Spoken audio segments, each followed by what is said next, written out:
First, we start out of Canada, where police now say they're investigating an attack on an officer as an act of terrorism. The attack happened outside of a football game. This after a high-speed chase left 4 people hurt in Edmonton. The local police chief said that one person is now in custody, and they believe that this suspect acted alone. Local police are not ruling out the involvement, though, of other suspects. Police say the incident started outside of a Canadian Football League game on Saturday night when a white Chevy Malibu rammed a traffic barricade and sent an officer flying into the air about 15 feet. The driver is believed to be 30 years old. He then got out of the vehicle, attacked the officer with a knife before escaping on foot. The officer was taken to a nearby hospital. He's expected to be okay. An Islamic State flag was found in the front seat of the car and seized as evidence. Based on evidence at the scenes and the actions of the suspect, at 12:38 a.m. today, it was determined that these incidents are being investigated as acts of terrorism under Section 83.2 of the Criminal Code. The Edmonton Police Service is working very closely with the RCMP's Integrated National Security Enforcement Team, or INSET, and other Canadian public security agencies. We currently believe this individual acted alone. The investigation is in its very early stages, and we are urging Edmontonians to be vigilant and aware of their surroundings. Contact police if you see anything suspicious or hear anything suspicious or concerning.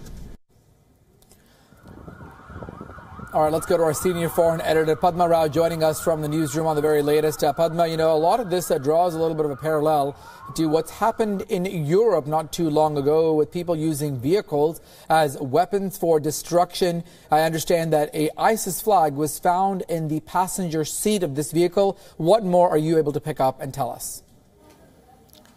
Well, so far we know that there have been it was a series of incidents that happened in Edmonton. It wasn't just, one was a game, you know, taking place in the Edmonton Eskimos football, in the Commonwealth Stadium. It was the Edmonton Eskimos CFL football game.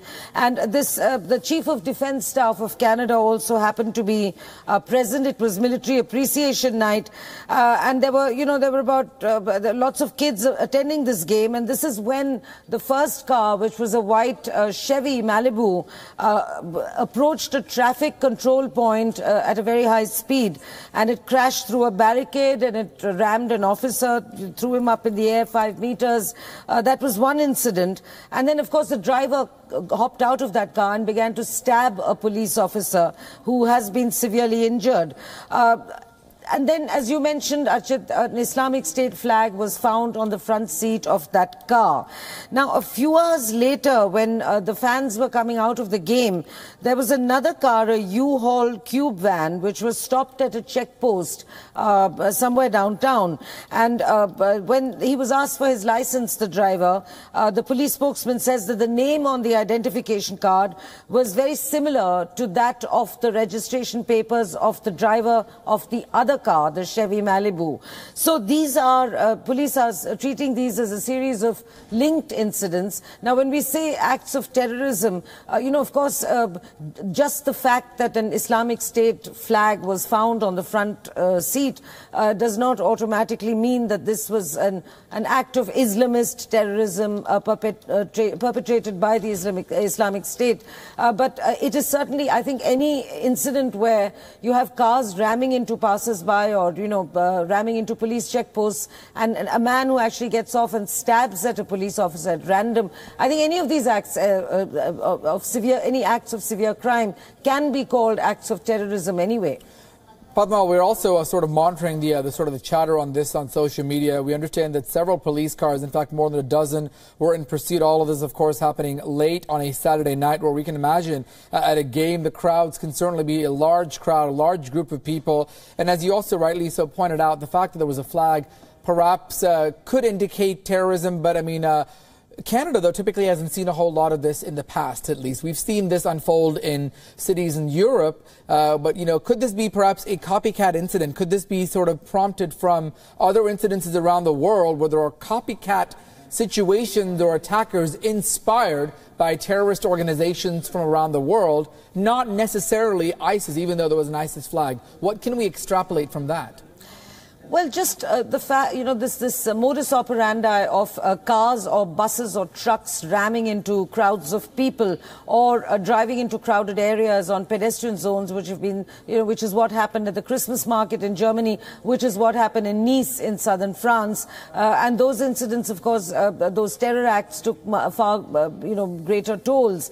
So yes, there is a pattern to be established there. And yes, these are certainly lone wolf attacks, which intelligence agencies around the world have been saying will rise as the Islamic State disintegrates in the Middle East itself and is chased out of all the areas it has been holding. So yes, certainly there is a pattern there, and there is a similarity there. And these are incidents which are very difficult to control because you cannot possibly screen every single truck driver or every single car driver who may have malified intentions. Now, that is, having said that, there was an incident in Montreal in Canada not so long ago. You're absolutely right that Canada has not seen the number of incidents or the volume of terror attacks as Europe indeed has, and even the United States has not actually since 9/11, because Homeland Security has been really tight in the United States, and they have adopted a zero-tolerance policy, which European countries find it rather hard to adopt simply because of the kinds of constitutions they have. So this is, yes, the second incident, I would say, in Canada, and certainly more severe than what happened in Montreal some months ago. And yes, there is a pattern that can be established. Having said that, it's impossible to say, just going by that pattern alone, that all these terror attacks in Europe, as well as the latest in Edmonton, were perpetrated by the Islamic State. All right, Padma Rao, getting us the very latest on this story. Padma, thank you for all of those updates.